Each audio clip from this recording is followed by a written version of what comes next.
China's foreign policy relies on a core principle of maintaining territorial disputes with nearly every nation along its extensive land and maritime frontiers. While most countries have struggled to counter Beijing's assertive expansionism, India demonstrated a rare resolve that effectively reversed Chinese pressure on the ground. The India-China boundary remains one of the world's longest undemarcated borders, stretching over 3,488 kilometers through rugged Himalayan terrain. Since the 1962 war, which arose from differing interpretations of the alignment, the two nations have managed the frontier through a de facto arrangement known as the Line of Actual Control. One particularly sensitive area is the Depsang Plateau, a vast plateau exceeding 16,000 feet in elevation, characterized by extreme cold, thin air and strategic significance. Located near the Daulat Beg Oldie Advanced Landing Ground, the world's highest airstrip, and close to routes linking to the Karakoram Pass and the Siachen Glacier Zone, Depsang commands approaches that could influence broader defensive postures. Here, differences in perceived alignment created a bulge of approximately 972 square kilometers, where Indian patrols historically reached points known as PP-10, PP-11, PP-11A, PP-12 and PP-13. These movements affirmed operational control without fixed structures.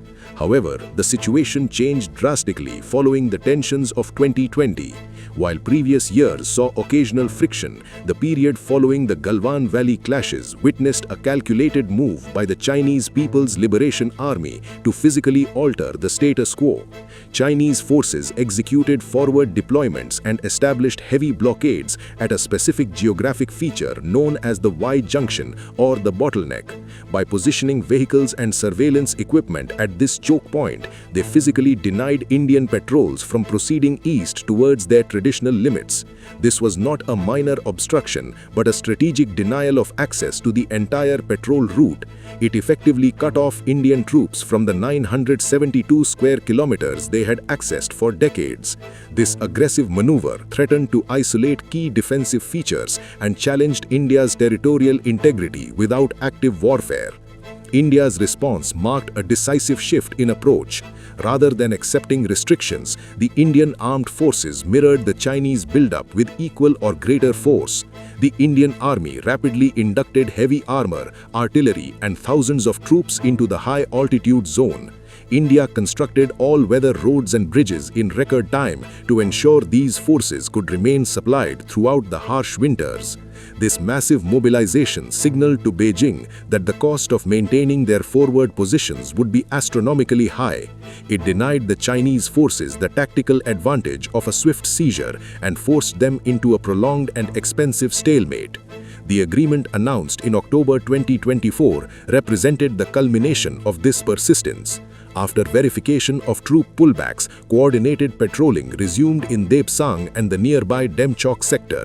Indian forces regained unimpeded access to their traditional limits, including the full set of patrolling points across the 972 square kilometers zone, with mutual oversight mechanisms to prevent renewed confrontations.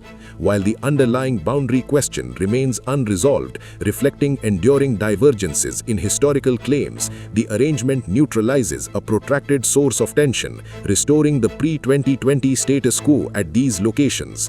The success of this operation lies in the nuances of India's military diplomacy and the strategy of winning without firing a bullet. India effectively utilized a strategy of attrition and leverage. By maintaining a mirror deployment for 4 consecutive winters, India demonstrated that its staying power in extreme conditions was equal to that of the Chinese. This negated the psychological component of China's coercion strategy. Furthermore, India refused to decouple the border issue with the broader bilateral relationship. New Delhi made it clear that economic normalization and diplomatic ties could not progress while the border remained abnormal. This holistic pressure forced the adversary to realize that the tactical gains at the Y-Junction were causing strategic losses in their broader relationship with a major Asian power. The restoration of patrolling rights preserves defensive depth and safeguards vital supply lines to northernmost positions. It prevents vulnerabilities that could otherwise complicate responses in a theater where terrain amplifies even minor positional advantages.